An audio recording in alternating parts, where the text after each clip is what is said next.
I'm completely in love and I use it for everything now.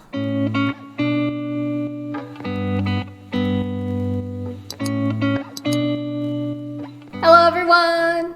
Welcome to Art Business with Ness. I'm Ness and I'm a professional illustrator. Today we're talking about productivity methods for artists. As you know, as artists, productivity can really be up and down because so much of it depends on inspiration, motivation, etc. However, there are things that we can do to improve our efficiency and productivity all year long. So today I'm telling you about my 3 favorite hacks to improve my productivity in my little studio every single day. Let's get into it. Method number 1, batching. So as freelancers, we have to wear a lot of hats and do many different types of tasks day to day. But switching between different tasks can really slow us down. So one of the best things that we can do to improve our productivity is to batch things together, to group them depending on what kind of task it is. Batching implies working on more than what you need just at this moment, and then you have some for the days to come.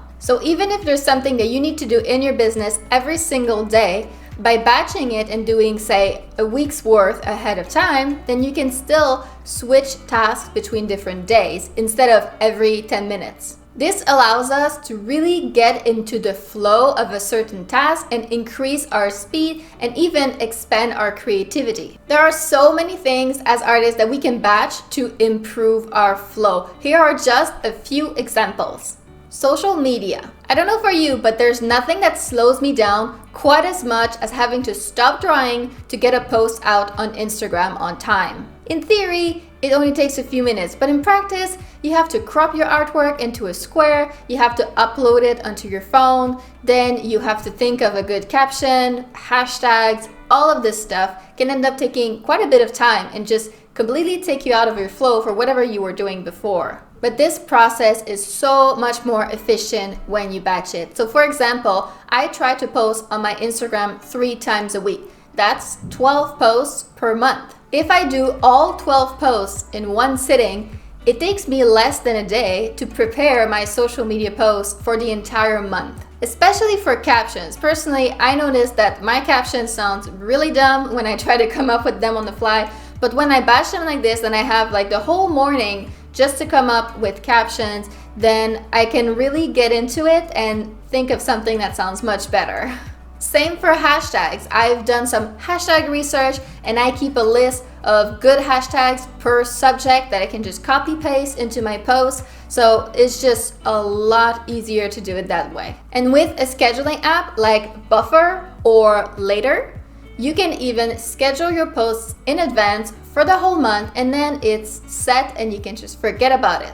Thumbnails and sketching. When you're working on a big project such as a picture book or even a series of illustrations for a client, there are many different ways that you can go about it. Some artists like to do one page from beginning to end and then go on to the second page. But I've actually found that this isn't the most efficient way to go about it. Personally, I always thumbnail the entire book from beginning to end. Then I sketch the entire book from beginning to end. And then I do the color test from beginning to end, etc. By not switching modes all the time, you really get into the flow, but also I just think the whole project ends up being better when you plan it this way because then every piece works together flawlessly. It also allows you to get feedback from the client on the whole project at different stages of the process. I previously made a whole video about my process for thumbnailing a picture book. If you're interested, I'm gonna leave the link down in the description and somewhere on the screen as well. Painting.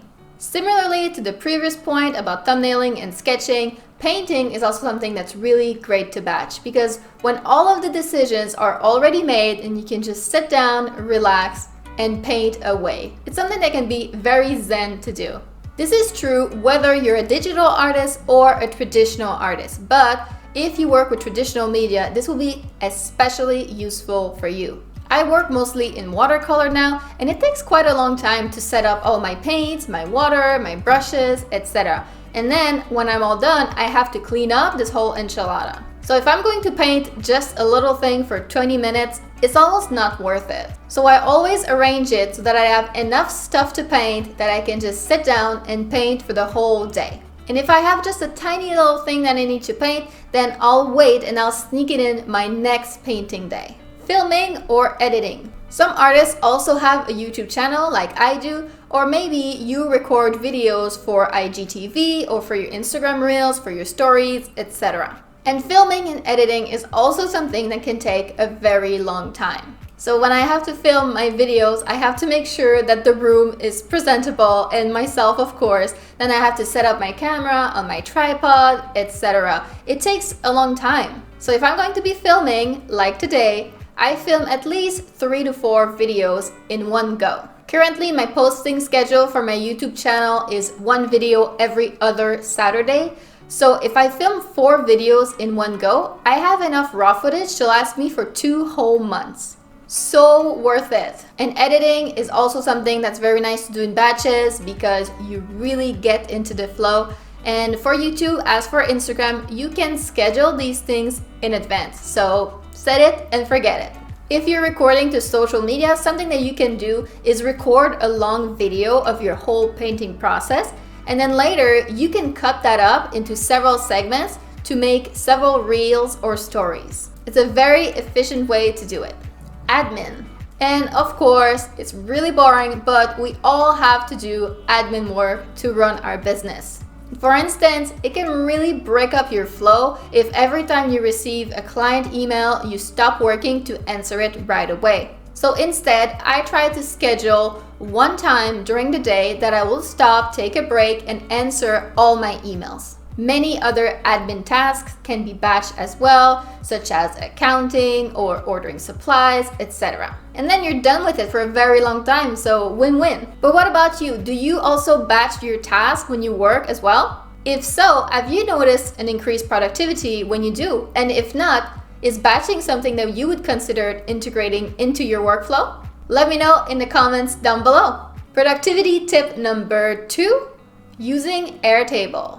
I've only discovered Airtable a few months ago myself, but it's completely revolutionized how I deal with my business. I'm completely in love and I use it for everything now.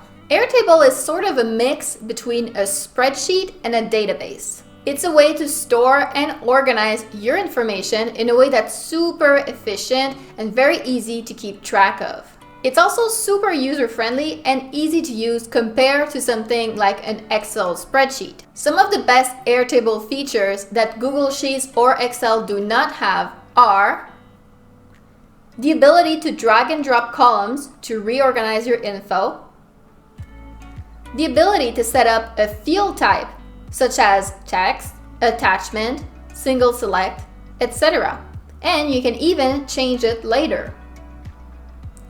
The ability to sort or filter your information to see only what you want to see at any moment. And the ability to create multiple views of the same information to see it differently. For instance, a grid view, a gallery view, a calendar view, or a Kanban view. You can also share your tables with other people to quickly communicate information, and you can also limit which view you want to share. That's a great way that you can limit what information they're allowed to see without changing your whole database on your end. Best of all, Airtable is free. There is actually a paid premium plan, but it's mostly for big companies. It has a lot of collaboration features. For us who mostly work alone, honestly, the free plan is everything that we need. Here are just a few ways that I use Airtable in my business. All right, so here we are in Airtable, and this is one of my bases here. This is my portfolio base. One of the first reasons that I found out about Airtable and started using it was to create a portfolio when I switched to Surface Design. In Surface Design, compared to freelance illustration, you don't create custom illustrations for a specific client. You create the work first, and then you can find someone to sell it to or license it to. That means that you need to keep a very good overview of what illustrations and patterns you have in your catalog that you can sell, which ones are available, which ones are already sold. And I heard from other surface designers that Airtable was a very good way to do this, and that's how I discovered Airtable. So here is my base where I stock my information about my portfolio. I give them a SKU number so I can easily identify them. I attach the sell sheet directly to it so that I can see what design this is even about. And I enter a lot more information about what it is, what type, what theme, and the status, so I know if this was already sold and to whom, until when, etc.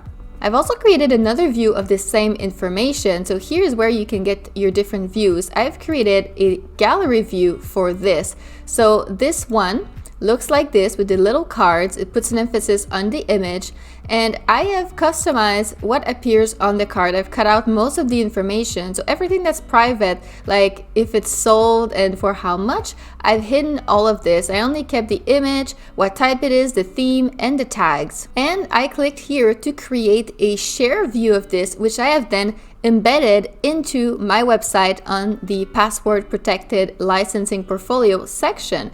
And so this is what it looks like on my website. It's a mini Airtable on my website that has all of this information. And when visitors are on my website, they can filter this information as well using the information that I've added to the base. So let's say that they want to see only my greeting cards.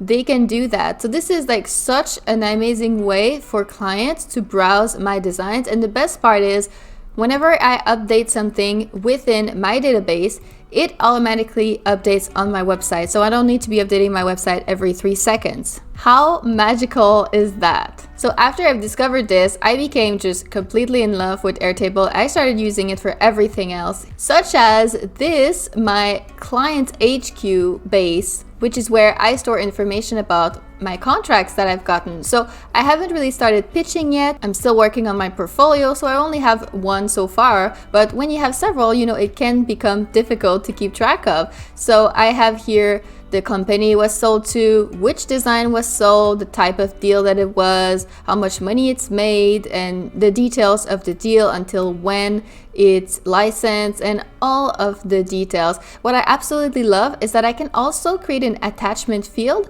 to put the contract directly here if I need to reference it later. So all the information is here. I don't have to go find the contract somewhere deep down in my files. I can just access it from here. Another use of Airtable that I use daily is my planner. I don't use a paper planner anymore or even a digital planner. I do all of my planning in Airtable. This is the Kanban view. So this works by columns, which they call stacks. I've created a different column for all of my different aspects of my business. So admin work, my Etsy shop, my YouTube channel, the surface design stuff, my course, and I can create a task for every single thing that I need to be done in these different businesses. It really helps me to separate things by project, by business, so that it doesn't get all smushed together in my head, but at the same time I can see everything on the same screen all at once. And then I have a column here for today's task. So what I do is that I will drag and drop things like this into today's tasks to know what I have to do today. I also have an alternate view of this, which is a calendar view. So everything that I've entered a deadline to, like this one, for example, is going to appear in my calendar. So that helps me see, okay, this is coming up, so I need maybe to put it in today's tasks and get it done. As you can see, I don't have much going on right now. It's December and I'm going on a trip for vacation next week, so I don't have much going on, but sometimes this is full of stuff. It really helps me to see what's coming up so that I can then do that. Another thing that I use Airtable for is all my accounting, so revenue, expenses. Just like in a spreadsheet, you can enter all of this information, and again, you can attach the receipt directly into this. So useful. Another thing I use it for is my company research. So you have to do company research so that you can find companies to pitch to, and I use this to keep track of every single company that I see in stores or online. And I can put in a lot of information. Often I will just enter the name of a company and then fill out this information later when I research them. So a lot of them, they don't have a whole lot of information, but I can populate that later, their website, if I find a contact, the email, which illustrators or designers I know have worked with them, even product photos. And here's an example of how I use it for my YouTube channel. So I have a paid subscription to a service called TubeBuddy that helps look for good keywords and key phrases to search in YouTube. So I use this to store all of my keyword research using that tool. It tells me if the search volume is good, if the competition is good, and an overall percentage. I can also sort them by most awesome to least awesome to see the information that I want to see. So these are just a few ways that I use Airtable. Honestly, when I said I use it for everything, I wasn't kidding. Productivity tip number 3, using voice to text. This is also a very new addition to my work process. We all know that voice to text is a thing on iOS devices, but we're not necessarily really thinking how we can integrate this into our business. For me personally, the last time that I tried voice to text was in like 2012 or something, and it was far from what it is today. It really had like a bunch of mistakes and sounded like hodgepodge when you tried to do it. So I knew that this existed, but it really wasn't on my radar. How I came to use it day to day is actually quite a roundabout and funny story. I fell on my butt and I bruised my tailbone.